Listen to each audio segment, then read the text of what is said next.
视频开始之前，先问一下各位对游戏手机有什么要求？如果你是觉得我要加钱上满配的，请扣1；如果你是觉得能省则省，保留好核心功能够强了，请扣2。体验深度数据辅助，我小白，我们见面了。如果是我的话，我肯定是加钱上满配啦。我可以不用，但是你不能没有。相信这句话应该是屏幕面前各位的共识吧。但这段时间呢，确实有一台手机呢，打消了我这个想法，也就是今天的游戏手机推荐的主角。一加13T， 给大家来一期炒冷饭，绝对不是导购视频。从首发到现在，我一直留在身边，而且呢，从它的壳子上面的痕迹呢，相信各位也可以看出它的使用频率是有多高吧。可以说它就是我的专用游戏手机了。小屏跟游戏本来就不搭边，但一加13T 它确实是个例外。如果你是用数码圈非常苛刻的视角去看待它的话，那确实它很多硬件呢你是可以挑刺的。但作为一台国补后价格在2800出头，甚至在其他平台里还可以以更低的价格购入的情况下，那它在它擅长的领域确实足够优秀了，甚至我觉得它就是独一档的存在。我们今天就来复测一下这台一加13T 在这个炎热的夏天它的表现到底如何。如果你正在观望这台手机的话，这个视频肯定对你有帮助。手机测试不易，求个3年，求个关注，我们马上开始。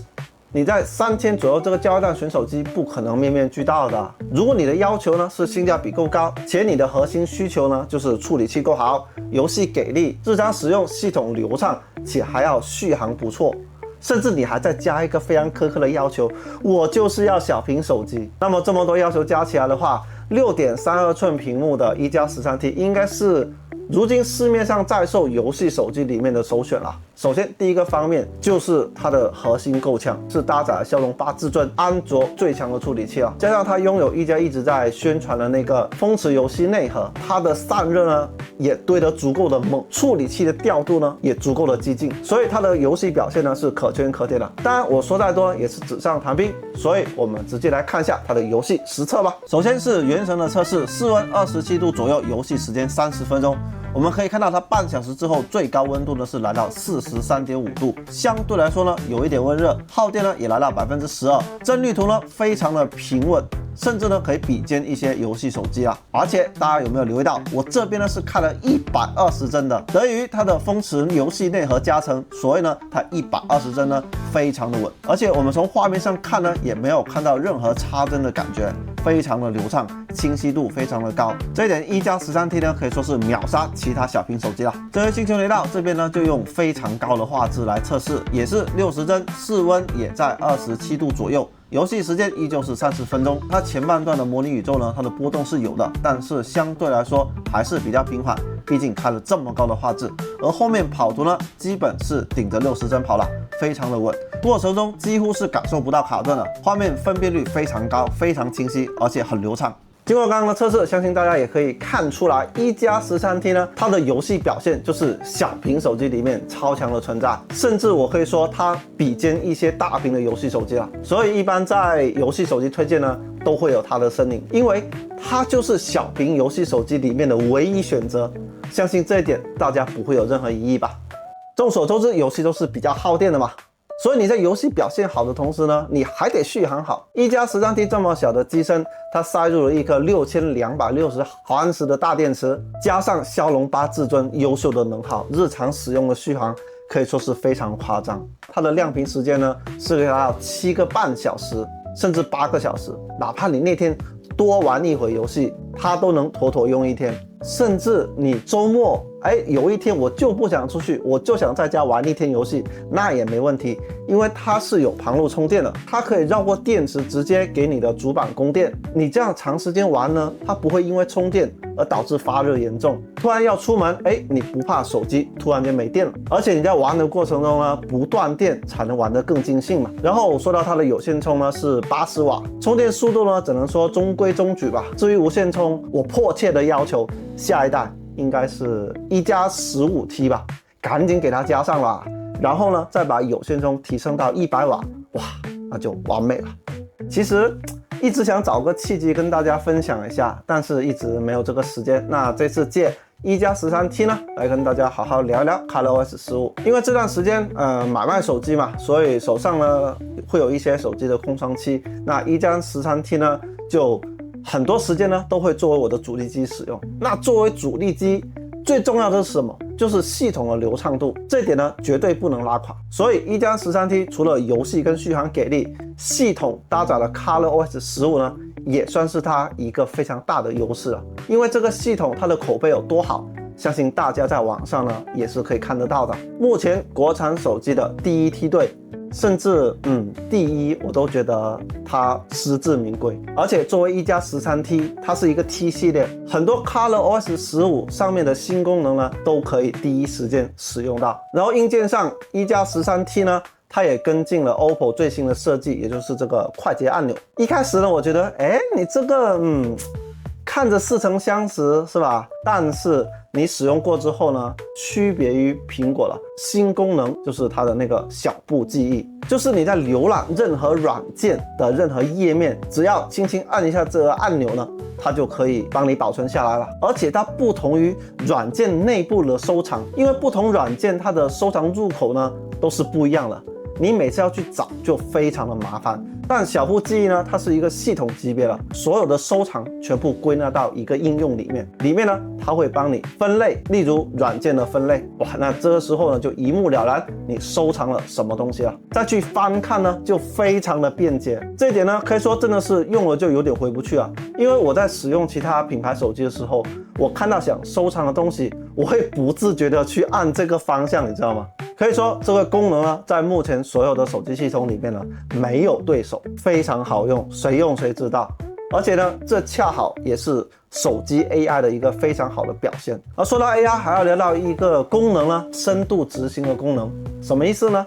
比如说我突然间突发奇想，我就是想买一台20万的 SUV， 但市面上这个价位段的 SUV 呢，你如果一个个去对比去找，非常的麻烦。那你直接告诉小布，小布呢，它就会通过查找、分析、总结，然后把结果呈现给你。当然，这个过程呢是需要点时间的。不过好就好在它不用挂在前台，你可以把它推到后台，然后前台呢你要使用一些其他的软件功能呢，你照常使用就行了。等它分析总结完呢，它会通知你，你再进去查看就可以了。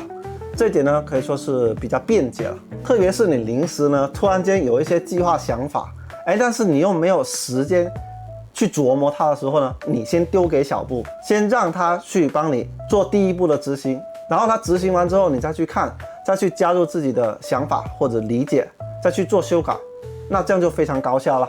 当然，除了好用的功能之外，系统流畅呢也是比较影响使用体验了。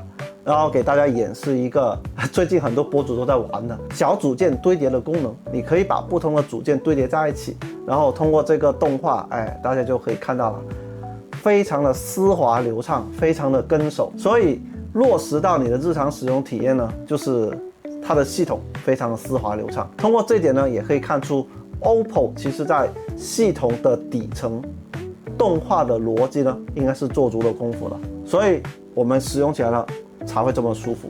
然后例如像一些软件的适配，就是那个流体云，像最近比较火的像淘宝的那个闪购，还有京东外卖呢，它也是第一时间呢就可以上流体云了。所以这么多新的功能，无论是硬件还是软件呢，我们都可以在第一时间在一加13T 上面体验到。这足以说明 ColorOS 呢对功能的迭代跟适配呢都非常的积极，这一点真心觉得挺好的。希望 OPPO 一加呢可以一直这样保持热情，把系统做得越来越好。因为目前来说，这个是欧加手机的一个非常大的优势了。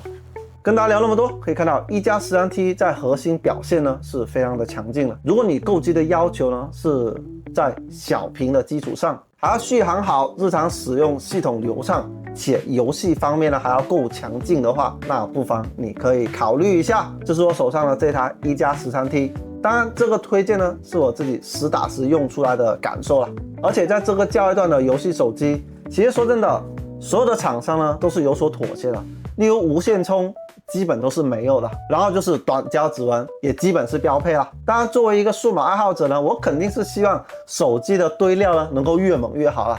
所以我就希望下一代应该是1+15T 吧，能够保持现在的优势的前提下呢，把无线充加上，然后呢再提升一下手机影像，那就更好了。那说到影像，其实说真的，1+13T 影像呢是有遗憾的，因为它去掉了超广角，换成了一颗2倍的小长焦。当然对于我来说，弱基超广角远不如一颗弱基的小2倍长焦，我使用长焦的机会呢是大过超广角很多的。在白天光线稍微充足的情况下呢，它4倍的画质呢还是可以的，只能说对于游戏党来说呢，它这个配置完全是够用的啦。那简单给大家看一下，就是我拿它记录下的一些生活片段吧。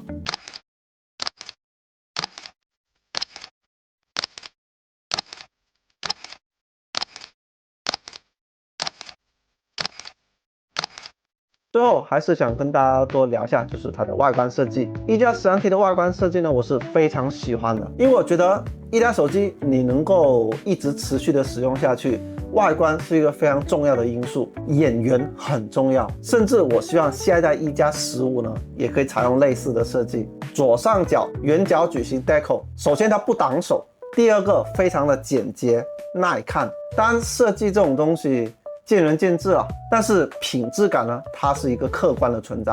只要你一上手呢，你就能感受到1+13它整体的精致度呢是非常非常优秀的。它这个外观设计呢，应该是我近段时间使用过那么多手机里面，我觉得最好看的。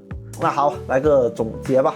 如果你一台手机售价大几千甚至上万，你缺胳膊少腿，甚至有些非常大的硬伤的话，你是可以喷的。但是作为一台国补后2800出头，甚至在某些平台你还可以以更低的价格购入的情况下呢，这一台1+13T呢，它的核心性能确实是够强。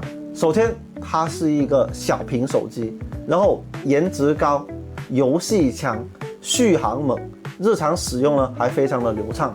完全呢是出于我个人对这台手机的一个使用体验分享。如果你非得杠说它的硬件上面呢缺失点什么东西，其实在这个价位段的所有手机厂商呢都在做妥协的。虽说小孩才做选择，大人全都要，但作为一个成熟的大人，还是要做点取舍的。